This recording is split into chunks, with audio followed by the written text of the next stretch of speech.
నమస్తే. ఆస్ట్రేలియాలో రీసెంట్గా జరిగిన ఉగ్రదాడికి మన హైదరాబాద్కి ఇక్కడ లింకులు ఉన్నాయన్నట్లు కూడా తెలుస్తోంది. సో ఒకసారి దాని గురించి క్లుప్తంగా తెలుసుకునే ప్రయత్నం చేద్దాం. సో దీని గురించి వివరణ ఇవ్వడానికి ప్రస్తుతం స్టూడియోలో జర్నలిస్ట్ జగదేవ్ గారు ఉన్నారు. ఇంటర్వ్యూలోకి వెళ్ళిపోదాం.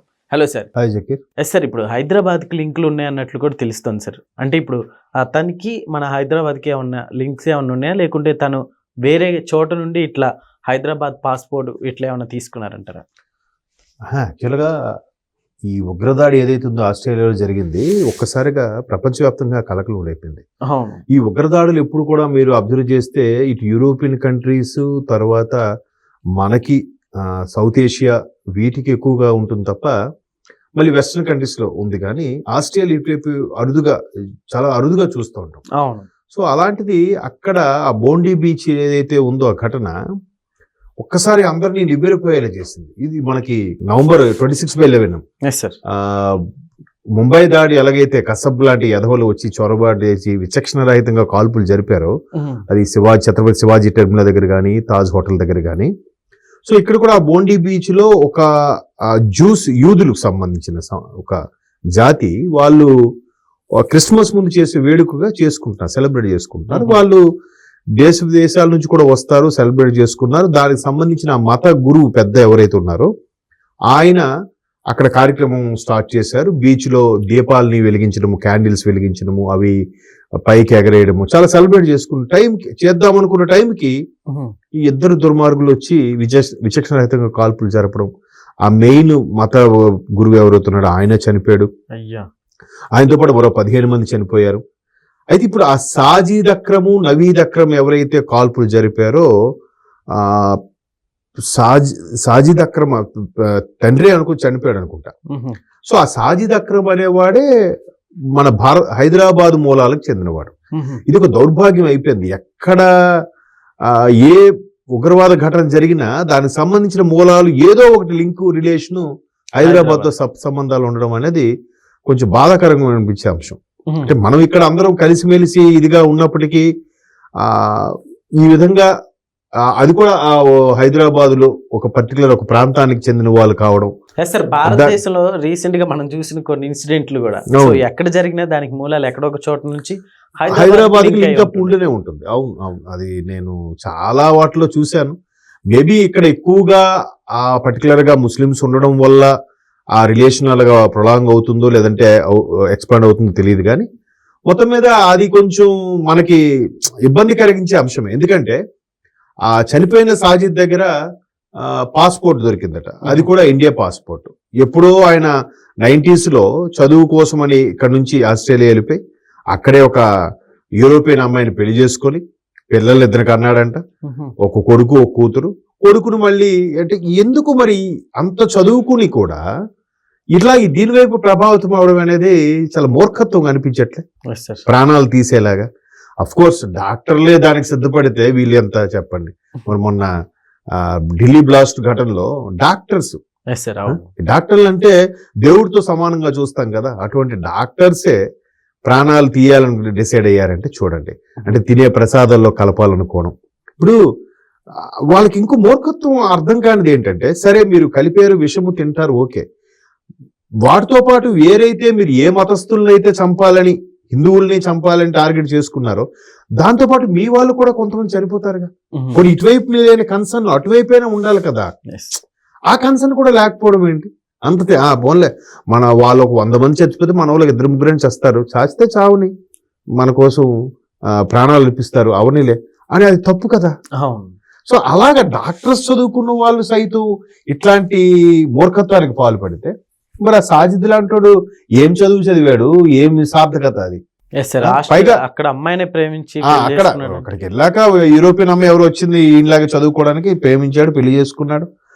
మళ్ళీ ఆ కొడుకును కూడా అదే రూట్ లో తీసుకురావడం అనేది చాలా దుర్మార్గం.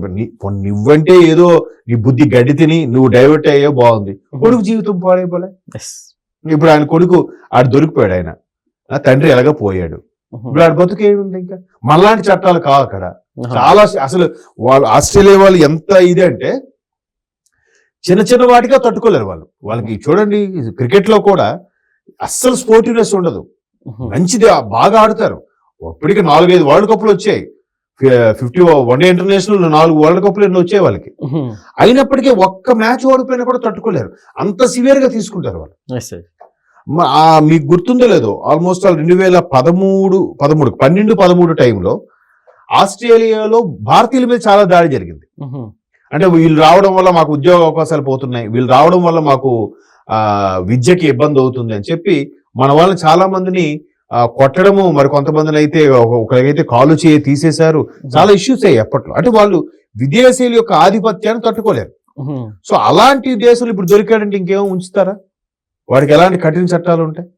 అంటే ఏదో భారతదేశంలో అతి పెద్ద ప్రజాస్వామ్యంలో మన జనాభా ఎక్కువ కాబట్టి ఏదో జరిగితే జరిగింది అని అనుకోవచ్చు, కానీ అక్కడ అంత తక్కువ జనాభా మీద అలా చేశారు అంటే విచక్షణరహితంగా కాల్పులు జరిపారు. అలాంటి ప్లేసెస్ లో కూడా వీళ్ళు గన్స్ కావచ్చు, ఇన్ని రోజులు అక్కడ అటాక్ ప్లాన్ చేశారంటే దానికి సంబంధించిన విషయాలు, సో ఇవన్నీ అసలుకి ఎలా వాళ్ళు ఏమనుకుంటున్నారంటే, ఇప్పుడు డీజీపీ గారు వాళ్ళ ప్రకటన రిలీజ్ చేశారు, తెలంగాణ డీజీపీ గారు.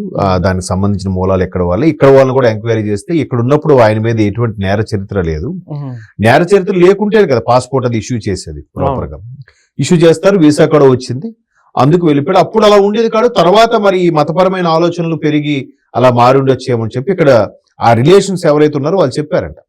ఇప్పుడు ఇది కూడా Islamic state of Iran and ఏంటది సిరియా, దానికి సంబంధించిన ఉగ్రవాదం ఇది. సిరియా ఇప్పటికీ సిరియా వెళ్ళాలంటే ఎవడైనా భయపడతాడు కదా, అది అటువంటి దేశం. అది పబ్లిక్ గా దొంగతనాలు చోరీలు జరుగుతాయంటే ఎవడు విదేశీయులు ఎవరు వచ్చినా కూడా డైరెక్ట్ గా అలా కత్తి పెట్టి మొత్తం తీసుకుంటారంట. బంగారం అయితే బంగారం, వస్తువులు ఏముంటాయి, లేకపోతే కొట్టేస్తారంట, లేదంటే చంపేస్తారు కూడా. అంటే అటువంటిది ఎందుకు ఆ దౌర్భాగ్యంలో ఉందంటే ఇలాంటిది. పాకిస్తాన్ కానీ ఆ సిరియా కానీ ఎందుకు ఈ దౌర్భాగ్య పరిస్థితుల్లో ఉన్నాయి? వాళ్ళు మెచ్యూరిటీ లెవెల్స్ మారట్లేదు, వాళ్ళు చదువుకోవట్లేదు. సో ఇప్పుడు ఇక్కడ కూడా మన దగ్గర కూడా కొంతమంది మీరు అబ్జర్వ్ చేస్తే ఎక్కువగా ఈ కూరగాయలు పళ్ళు అమ్ముకున్న వాళ్ళంతా వాళ్ళే కనిపిస్తూ ఉన్నారు. ఎందుకు కనిపిస్తున్నారంటే పూర్తిగా చదువుకోకపోవడం వల్ల. ఈ చదువుకోకపోవడం వల్ల కొంత అజ్ఞానంతో ఈ విధంగా కొన్ని మత ప్రబోధనలకి గురి అయ్యి అటువైపు డైవర్ట్ అయిపోతున్నారు. అంతేందుకంత చదువుకున్న వాళ్ళు అనడానికి కూడా లేదని ఇప్పుడు నేను ఇచ్చిన స్టేట్మెంట్ కూడా రాంగే. మరి డాక్టర్స్ మరి అంత చదువుకున్న వాళ్ళే కదా, వాళ్ళు కూడా గడ్డి తింటున్నారు, గడ్డి కాదు పెంట తింటున్నారు వాళ్ళు. మొన్న 5 డాక్టర్లు వాళ్ళేగా. మళ్ళీ ఒక 2 నెలల కిందట ఎప్పుడో మన సైబర్ క్రైమ్ వాళ్ళు కొంతమంది పేరెంట్స్ ని పిలిచి కౌన్సిలింగ్ ఇచ్చారంట. కొంతమంది విద్యార్థులు చదువుకుంటున్న వాళ్ళు అటు ఇస్లామిక్ సంబంధించిన ఏదైతే టెర్రరిస్ట్ గ్రూపులు ఉన్నాయో వాటి మీద డైవర్ట్ అయ్యి వాటి వీడియోస్ ఎక్కువగా చూసి వాటికి మెయిల్స్ పెడుతున్నారంట. సో తెలుసో తెలియకో మెల్లగా అటు డైవర్ట్ అవుతున్నారనే కదా అర్థం. సో అలాంటి వాళ్ళు పిలిచి పేరెంట్స్ కి చెప్పారంట. మన వాళ్ళు ఎప్పటికప్పుడు నిఘా పెడుతూనే ఉంటారు. సో మొత్తం మీద ఇలాంటివి ఏవైతే ఈ భావజాలం ఉన్న వాళ్ళు ఉన్నారో వాళ్ళు మరలా హైదరాబాద్ కి ఎక్కడో ఒక చిన్న లింక్ ఉండడం అనేది మనకు కొంచెం బాధ. ఇదేంట్రా బాబు, ఎటు వెళ్ళినా హైదరాబాద్ కి లింక్ ఏంట్రా అంటే మనం గొప్పగా చెప్పుకుంటున్నాం కదా విశ్వనగరం హైదరాబాద్ అని. హైదరాబాద్ ఇలాంటివి వస్తే ఏంటో మీ హైదరాబాద్ ఇలాంటి కదా, హైదరాబాద్ లో కంపల్సరీ ఉంటారంట కదా అని ఇది వచ్చేసింది అనుకో, ఇంప్రెషన్ పోతుంది కదా. మరి అంతే, వాళ్ళు ఏం మారో ఏంటో మనకు అర్థం కాదు. ఓకే, సో సార్ ఇప్పుడు నిజంగా హైదరాబాద్ కూడా బ్యాడ్ నేమ్ వస్తుందని చెప్పుకోవాలి కదా ఇలాంటివి చూసినప్పుడు. అంతే కదా, బ్యాడ్ నేమ్ అంటే వెంటనే ఇప్పుడు ప్రపంచ దేశాలకు ఎక్కడికి వెళ్ళినా ఎక్కడ అంటే హైదరాబాద్ అంటే ఓ హైదరాబాదా అంటాడు. అందరికి అలా ఉండకపోవచ్చు, కొంతమంది మన తెలుగు వాళ్ళని అంటారు, కొంతమంది హైదరాబాద్ అంటే ఆ మధ్యన ఇష్యూ వచ్చింది ఆ హైదరాబాద్ అంటే కదా వాళ్ళు అని అడుగుతాడు. ఇదే ఆస్ట్రేలియాకి వెళ్తే ఇంకా ఇప్పటికే మన భారతీయుల మీద తెలుగు వాళ్ళ మీద ఉండే అటాక్ ఏదైతే ఉందో అక్కడ ఆస్ట్రేలియా వాళ్ళు చేస్తున్నారో ఇలాంటి తెలిసే మరికొంచెంగా ఎక్కువ రుబాబుగా ప్రవర్తిస్తారు మన వాళ్ళ మీద. మరి అది అంతే పోన్లే. మరి నేను పోతే పోతాను, నాకు మతమే ముఖ్యం, నాకు ఈ మత యుద్ధమే ముఖ్యం అనుకునే మూర్ఖుడు వాడు ఇంకేం చేస్తాను చెప్పు. Okay sir, thank you.